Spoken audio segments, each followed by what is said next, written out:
Hello, good evening. फिर से हम लोग अपने नए वीडियो में। हमारा आज का टॉपिक है इंस्टिंक्ट, मूल प्रवृत्तियाँ। मूल प्रवृत्ति के हम 14 प्रिंसिपल्स को यहाँ पर लेकर आए हैं। तो आइए, बहुत इम्पोर्टेंट टॉपिक है। आपके टेट और सीटेट में एक प्रश्न तो फिक्स है कि इससे एक या दो प्रश्न तो आने ही आने हैं। अभी पिछले ही टेट की परीक्षा में यदि आपको याद होगा तो इससे मूल प्रवृत्ति और उसके संवेग पूछा है कि इसमें कौन संवेग है या कौन मूल प्रवृत्ति नहीं है। तो आइए चलते हैं। सबसे पहले हम लोग देख लेते हैं कि मूल प्रवृत्ति है क्या और इसकी उत्पत्ति कैसे हुई है। थोड़ा सा शॉर्ट में चलेंगे क्योंकि मेन हमको इसी पर फोकस करना है। तो सबसे पहले देख लेते हैं कि मूल प्रवृत्ति के इस सिद्धांत को दिया किसने। तो मूल प्रवृत्ति के सिद्धांत के जो प्रतिपादक है वो है विलियम मैकडूगल। विलियम मैकडूगल जो है वो मूल प्रवृत्ति सिद्धांत के प्रतिपादक हैं, जिन्होंने अपनी एक पुस्तक लिखी है। याद रखिएगा, इनकी बुक है an introduction to social psychology. An introduction to social psychology, जिन्होंने 1908 में इस बुक को प्रकाशित किया था। और इसी बुक में इन्होंने अपने 14 प्रिंसिपल्स को, 14 जो इंस्टिंक्ट प्रिंसिपल्स हैं उसको लिखा था। मूल प्रवृत्ति जो होती है वो, मूल का मतलब होता है बेसिक, जो प्रत्येक व्यक्ति, प्रत्येक जानवर, प्रत्येक लोगों में अपनी एक कह सकते हैं कि एक सीमा के रूप में रहती है। लेकिन मूल प्रवृत्ति को जो उत्तेजित दशा या प्रतिक्रिया या भाव देने की जो कला होती है या दशा होती है या परिस्थिति होती है, उसी को संवेग कहते हैं। मूल प्रवृत्ति से जब तक संवेग नहीं होता तब तक मूल प्रवृत्ति की अवधारणा को हम विकसित नहीं कर सकते। इसीलिए कहीं ना कहीं मूल प्रवृत्ति के अंदर एक संवेग होता है। संवेग की अभिव्यक्ति से ही हम अपने भाव को जो उत्प्रेरित कर सकते हैं, अभिव्यक्त कर सकते हैं। जैसे हमें कोई चीज़ चाहिए होती है, हमें भूख लगती है, तो भूख हमें तब लगती है जब हमें खाना चाहिए होता है। भोजन, हम भोजन के लिए क्या करते हैं, हम भोजन के लिए ही 2 रोटी कमाते हैं, 2 रोटी या पैसे कमाते हैं। पैसे कमाते हैं ताकि हमें भोजन की तलाश हो। हम रोते हैं, हम ईर्ष्या करते हैं, हम घृणा करते हैं, हम प्रेम करते हैं, नफरत करते हैं। ये चीज़ें हैं, ये क्या है, ये क्रिया है, ये भाव है जो कहाँ से निकल कर आ रहा है, हमारी मूल प्रवृत्तियों से ही। इसलिए मूल प्रवृत्तियों से होने वाली दशाओं या उनके भाव या होने वाली प्रतिक्रिया को ही संवेग कहते हैं। इसीलिए संवेग एक उत्तेजित दशा है। संवेग एक उत्तेजित दशा है जो हमारे भावों में दिखती है। उत्तेजित दशा है जो हमारे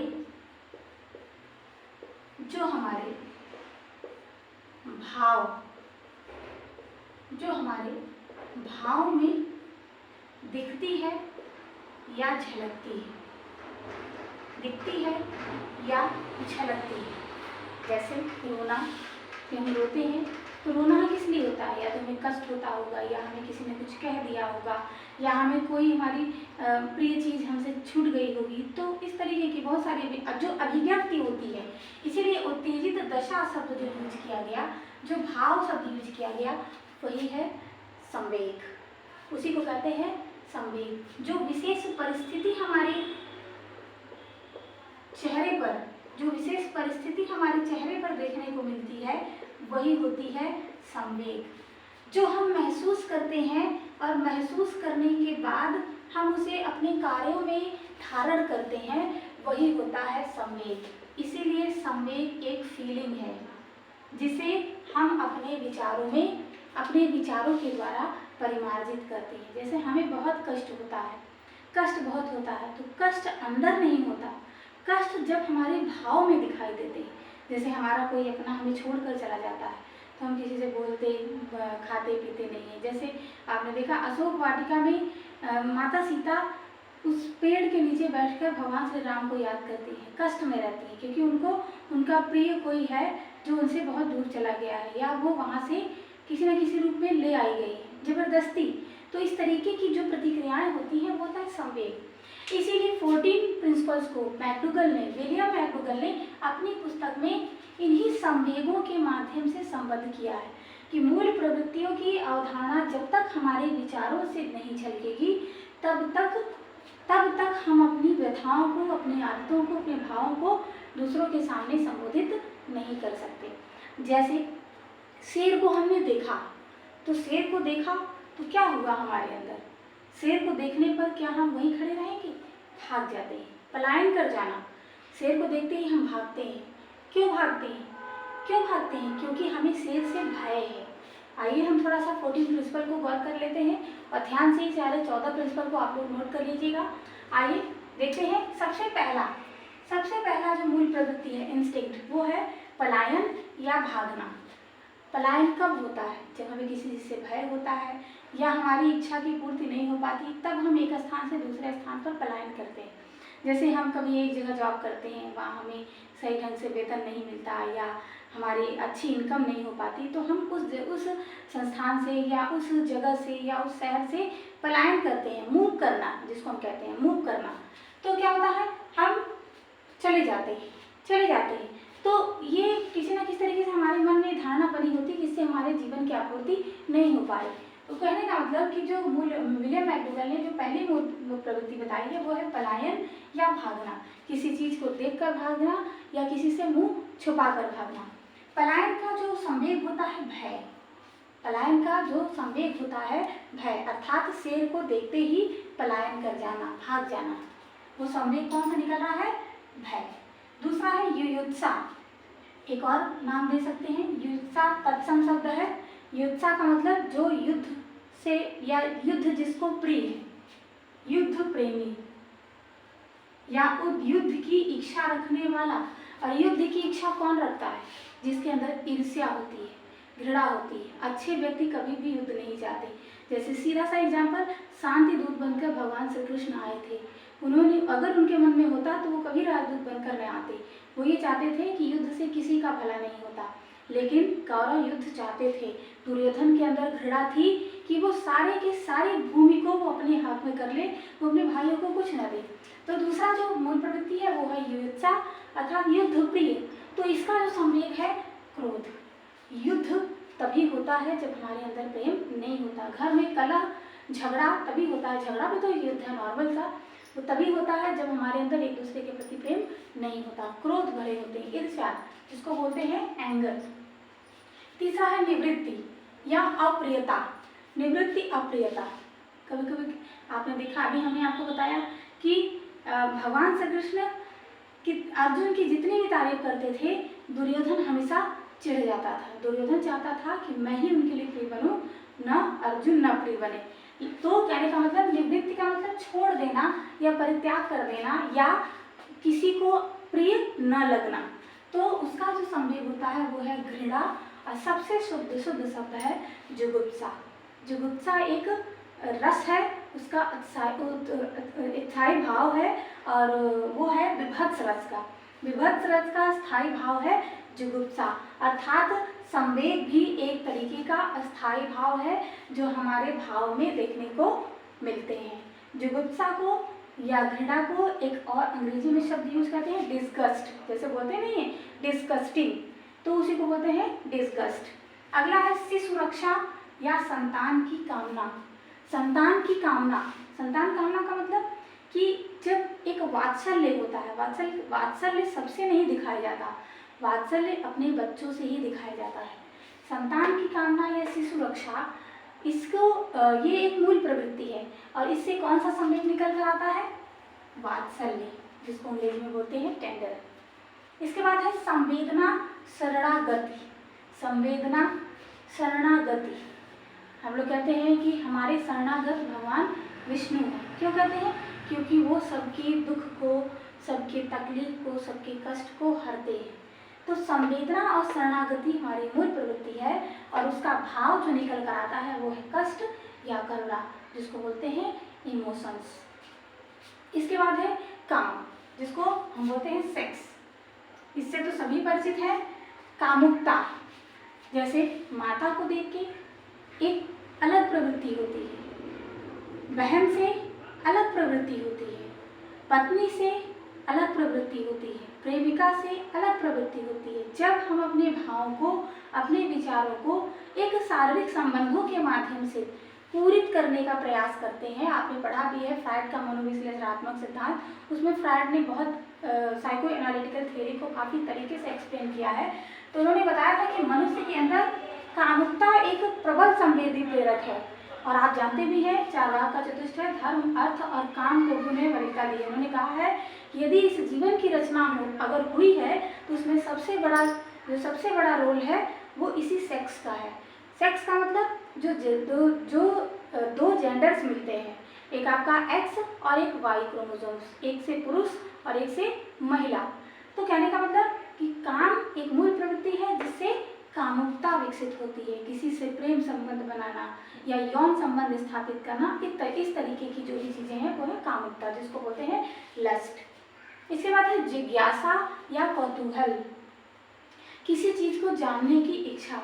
जैसे आपने अचानक किसी को देखा, सबसे छोटा सा एग्जाम्पल, भगवान श्री रामचंद्र जब वन में थे, माता सीता ने कौतूहल भरी दृष्टि से एक हिरण को देखा। वो हिरण सोने का मृग था। तो उन्होंने कहा, अरे वाह, ये तो बहुत ही सुंदर मृग है, मुझे इसकी इच्छा है। पहले उन्होंने क्या देखा? आश्चर्य से देखा। उनकी जिज्ञासा थी। वो जिज्ञासा तब शांत होती जब वो उसको प्राप्त करती। उन्होंने क्या किया? उस हिरण को आश्चर्य से देखा। जिज्ञासा, कौतूहल, और उसका समय क्या है? आश्चर्य। जिज्ञासा, उनकी इच्छा क्या थी? कि वो सोने का मृग मुझे मिल जाए, और उससे पहले उन्होंने उस हिरण को आश्चर्य से देखा। क्यों? क्योंकि सोने का मृग कभी भी उन्होंने देखा नहीं था। तो जिज्ञासा और कौतूहल का संवेग क्या है? आश्चर्य। याद कर लीजिएगा। आत्महीनता या दैन्य, जैसे कहते हैं दीनहीन। दीनहीन का मतलब जिसका कोई नहीं होता, जिसकी स्थिति परिस्थिति सब उसके वश से बेवश हो, मतलब वो अपनी तरीके से अपना जीवन यापन भी न कर पाए, अपनी पूर्ति न कर पाए, अपने परिवार की पूर्ति न कर पाए, अपने आसपास के लोगों की जो चीज़ें हैं उनको ध्यान न दे पाए। तो दैन्य का मतलब दीनहीन। इसका संवेग होता है अधीन, असहाय, जो न तो स्वयं के लिए है न तो दूसरे के लिए है। तो इसका संवेग क्या है? अधीनता, असहाय की भावना, असहज होना। अगला है गौरव या गर्व। जैसे किसी माता पिता का कोई बच्चा बहुत बड़ा काम कर जाता है, बहुत, तो उनके माता पिता को क्या होता है? गर्व होता है। गर्व तब होता है जब वो कोई श्रेष्ठता का परिचय देकर आता है। जैसे मर्यादा पुरुषोत्तम श्री रामचंद्र पर गर्व था महाराजा दशरथ को कि उनके जैसा, उनका एक ही पुत्र जो मर्यादित है। कहने का मतलब श्रेष्ठता की भावना को प्रदर्शित करना बड़े गर्व की बात होती है। हम आज भी क्यों मर्यादा पुरुषोत्तम के रूप में भगवान श्री रामचंद्र को ही जानते हैं। तो कहने का मतलब गौरव, गर्व, इसका संवेग क्या है? श्रेष्ठ, श्रेष्ठता की भावना या आत्म अभिमान। उन्होंने अपने स्वार्थ की पूर्ति के लिए कभी किसी को दुख नहीं दिया। आपने जाना भी होगा, आपने रामायण देखी भी होगी, आपने देखा कि उन्होंने अपने प्रेम के लिए, अपने प्रेम को भी प्राप्त न करने के लिए उन्होंने अपनी प्रजा के बारे में सोचा। तो कहने का मतलब जिनके अंदर किसी तरीके का अभिमान न हो, वो दूसरों की सेवा के लिए सदैव तत्पर हो, ऐसी प्रतिपूर्ति या ऐसी मूल प्रवृत्ति जो गौरव, उसका संवेग है श्रेष्ठता की भावना या आत्मसम्मान की भावना। अगला है सामूहिकता। सामूहिकता क्या है? मूल प्रवृत्ति है और उसका संवेग है एकाकीपन। जैसे क्या होता है? हम बहुत समूहों में रहते हैं, संयुक्त परिवार में रहते हैं, लेकिन अचानक से हम पढ़ने के लिए, कोचिंग की तैयारी के लिए हम बाहर चले गए, वहाँ हम अकेले रूम में रह रहे हैं। एकाकी मतलब अकेलापन है। तो अचानक से जब अकेलापन होता है तो आपको समूह की याद आती है। आपको याद आता है अपना वो घर, अपने वो बाग बगीचे, अपने वो खेत खलिहान। कहने का मतलब इस सामूहिकता का जो संवेग है एकाकीपन, जब ये लगता है कि हम बिल्कुल अकेले हैं, हमारा कोई नहीं है, तब आप अपने परिवार, अपने मित्र या अपने ऐसे लोगों को याद करते हैं जिससे आपका एकाकीपन दूर हो सके। तो सामूहिकता का संवेग है एकाकीपन। फिर है भोजनान्वेषण, भोजन की खोज करना। यदि इसको दो भागों में तोड़ेंगे तो भोजन प्लस अन्वेषण, भोजन की खोज करना। भोजन की हम खोज क्यों करते हैं? भूख को शांत करने के लिए। हम भोजन क्यों चाहते हैं? जब हमें भूख ही नहीं लगी हो तो हम भोजन को कभी नहीं पूछेंगे। तो भोजनान्वेषण का संवेग है भूख। भूख तभी लगती है जब हमें भोजन चाहिए। बच्चा तभी रोता है जब उसको भूख लगती है, तभी माता उसको भूख के परिचित कराती है अर्थात दूध पिलाती है। फिर अगला है संचय या संग्रह करना, कलेक्शन करना, एकत्रित करना। संचय और संग्रह, इसकी जो मूल प्रवृत्ति है वो है अधिकार की भावना। जैसे क्या होता है, कभी कभी आप पहले अपनी चीज़ों को प्राप्त करने के एकाग्रचित्त होते हैं, सोचते हैं कि ये हमें मिल जाए, उसके बाद आप उस पर आधिपत्य जताते हैं।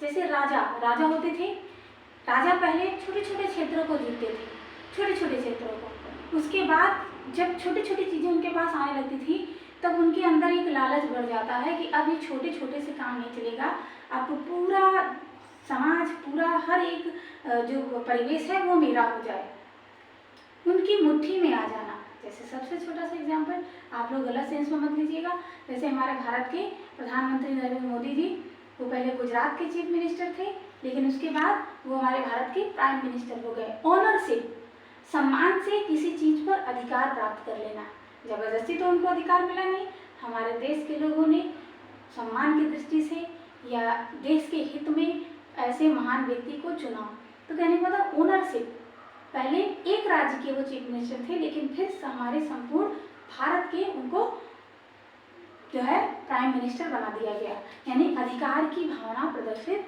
करना। जैसे आज हम कहते हैं ना कि राज्य में भी भाजपा की सरकार है और केंद्र में भी, तो कहने का मतलब ओनरशिप की भावना, अधिकार की भावना को जताना।